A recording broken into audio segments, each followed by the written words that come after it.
నమస్కారం ETV news కు స్వాగతం.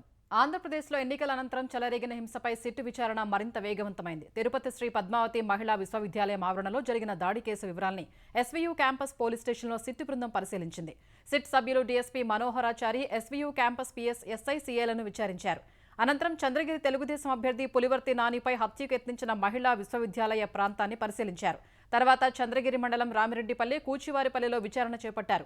ఈ నెల 13న కూచివారిపాలెంలో చోటు చేసుకున్న ఘటనలపై గ్రామస్తుల్ని అడిగి తెలుసుకున్నారు.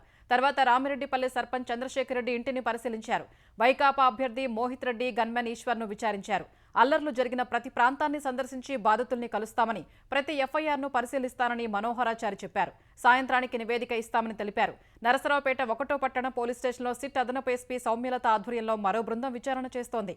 అల్లర్ల సమయంలోనే వీడియోలను అధికారులు పరిశీలించారు. నిన్న అర్ధరాత్రి వరకు నరసరావుపేట 2వ పట్టణ పోలీస్ స్టేషన్లో విచారణ సాగింది.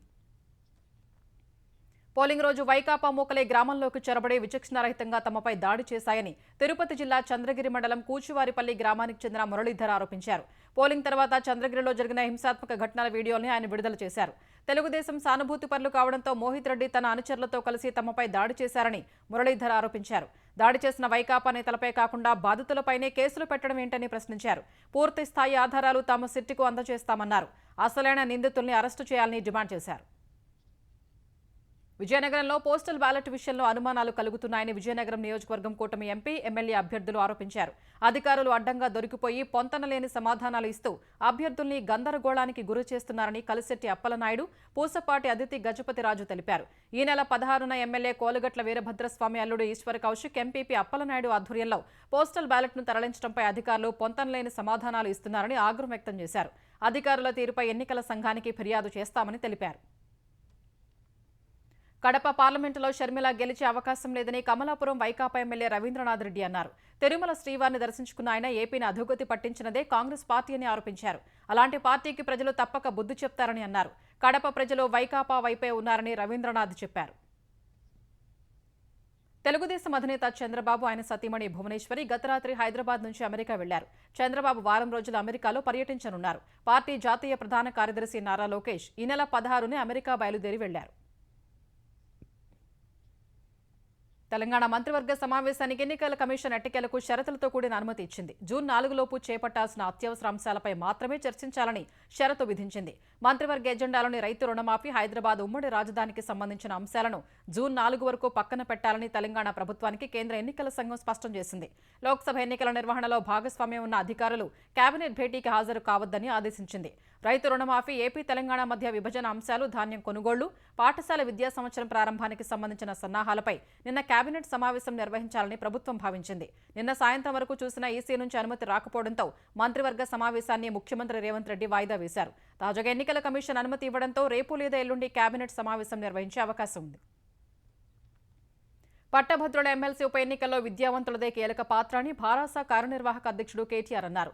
ఓటర్లు పార్టీతో పాటు అభ్యర్థి గుణగణాల్ని చూసి ఓట్లు వేయాలని కోరారు. నల్గొండలో భారాస ఎమ్మెల్సీ అభ్యర్థి ఏనుగుల రాకేష్ రెడ్డికు మద్దతుగా కేటీఆర్ ప్రచారం చేశారు. మోదీ 10 ఏళ్ల పాలనలో పెద్దగా తెలంగాణకు ఒరిగిందేమీ లేదన్నారు. భాజపా దేవుడి పేరు చెప్పి ఓట్లు అడగటం తప్ప నిరుద్యోగులకు చేసిందేమీ లేదని కేటీఆర్ విమర్శించారు. సార్వత్రిక ఎన్నికల పోలింగ్ రోజు జరిగిన గొడవలో గాయపడిన పార్టీ కార్యకర్తను భాజపా తెలంగాణ అధ్యక్షుడు, కేంద్ర మంత్రి కిషన్ రెడ్డి పరామర్శించారు. హైదరాబాద్ బోలక్పూర్లోని ఇందిరానగర్లో ఈ నెల 13న భాజపా భారాస కార్యకర్తల మధ్య గొడవ జరిగింది. భాజపా కార్యకర్త బి లక్ష్మణ్ ముక్కుకు తీవ్ర గాయమైంది. లక్ష్మణ్ ఇంటికి వెళ్లిన కిషన్ రెడ్డి ఆయన ముక్కుకు తగిన వైద్యం అందించాలని గాంధీ ఆసుపత్రి వైద్యులకు ఫోన్ చేసి సూచించారు. సమాజంలోని ప్రతి ఒక్కరూ సమానమేనని, రాజకీయాలకు అతీతంగా జీవనం సాగించాల్సిన అవసరం ఉందని ఈ సందర్భంగా కిషన్ రెడ్డి అన్నారు. కర్నూలులో 3 గుర్తు తెలియని మహిళల మృతి కలకలం రేపింది. కర్నూలు సమీపంలోని నగరవనం చెరువులో 2 మహిళల మృతదేహాలను చూసిన స్థానికులు తాలూకా పోలీసులకు సమాచారం ఇచ్చారు. పోలీసులు చెరువు వద్దకు వచ్చి మహిళల మృతదేహాలను బయటకు తీసి చుట్టుపక్కల ఊర్లలో విచారించగా ఎవరూ గుర్తుపట్టలేదు. గుర్తు తెలియని మృతదేహాలుగా నమోదు చేసుకుని శవ పరీక్ష కోసం కర్నూలు ఆసుపత్రికి తరలించారు. కొద్దిసేపటికే చెరువులో మరో మహిళ మృతి చెందినట్లు సమాచారం అందడంతో కర్నూలు జిల్లా SP Krishnakanth, Kurnool range DIG Vijaya Rao అక్కడికి వెళ్లి విచారణ చేపట్టారు. 3 మహిళల్ని ఎవరైనా హత్య చేశారా లేక ఆత్మహత్య చేసుకున్నారనే కోణంలో విచారణ చేస్తున్నట్లు ఎస్పీ తెలిపారు. ఢిల్లీలోని భాజపా కేంద్ర కార్యాలయాన్ని ముట్టడించేందుకు వెళుతున్న ఆమ్ ఆద్మీ పార్టీ నేతల్ని పోలీసులు అడ్డుకున్నారు. తమ పార్టీ నేతల అరెస్టులకు నిరసనగా భాజపా కేంద్ర కార్యాలయాన్ని ముట్టడిస్తామని ఆప్ నేతలు పిలుపునిచ్చారు. ఆమ్ ఆద్మీ ఆందోళన పిలుపుతో ఢిల్లీలోని పండిట్ దీన్ దయాళ్ ఉపాధ్యాయ మార్గంలో పోలీసులు 144 సెక్షన్ విధించారు. ఆప్ సమన్వయకర్త అరవింద్ కేజ్రీవాల్ ఇతర నేతలు కార్యాలయం నుంచి బయటకు రాగానే పోలీసులు అడ్డుకున్నారు. ఈ క్రమంలో ఆప్ కార్యాలయం ముందే నేతలు బైఠాయించి నిరసన తెలిపారు. అనంతరం పోలీసులు ఆప్ నేతలను అదుపులోకి తీసుకున్నారు. ఆప్ ఆందోళనలతో ఐటీఓ మెట్రో స్టేషన్ను తాత్కాలికంగా మూసివేశారు. భాజపా కేంద్ర కార్యాలయం వద్ద భారీ బందోబస్తు ఏర్పాటు చేశారు. ఈ క్రమంలో భాజపా కార్యాలయానికి వచ్చిన ఆప్ నేతల్ని అదుపులోకి తీసుకున్నారు.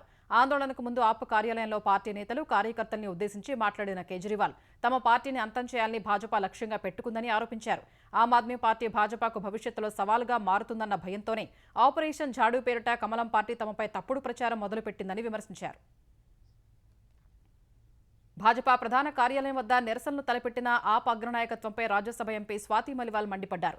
ఒకప్పుడు అవినీతి అక్రమాలపై పోరాటం చేసిన ఆప్ ప్రస్తుతం నిందితుల రక్షణ కోసం పోరాటం చేస్తోందని ఎక్స్లో పోస్ట్ చేశారు. ఒకప్పుడు నిర్భయకు న్యాయం చేయాలని మనమంతా వీధుల్లోకి వచ్చామని ఆమె గుర్తు చేశారు. 12 ఏళ్ల తర్వాత ఇప్పుడు తనపై జరిగిన దాడికి సంబంధించిన సీసీటీవీ ఫుటేజ్ని మాయం చేసి ఫోన్ ఫార్మాట్ చేసిన నిందితుడిని కాపాడేందుకు వీధుల్లోకి వస్తున్నామా అని ప్రశ్నించారు. తనపై దాడి చేసిన బిబావ్ కుమార్కు మద్దతుగా ఇవాళ ఆందోళన జరుగుతోందని మలివాల్ పరోక్షంగా ఆరోపించారు. బిబావ్ కోసం చూపిస్తున్న చొరవలో కొంతైనా మనీష్ సిసోదియా విషయంలో చూపి ఉంటే పరిస్థితులు మరోలా ఉండేవని చెప్పారు. ఆయనే బయట ఉంటే తనకి దుస్థితి వచ్చేదే కాదన్నారు.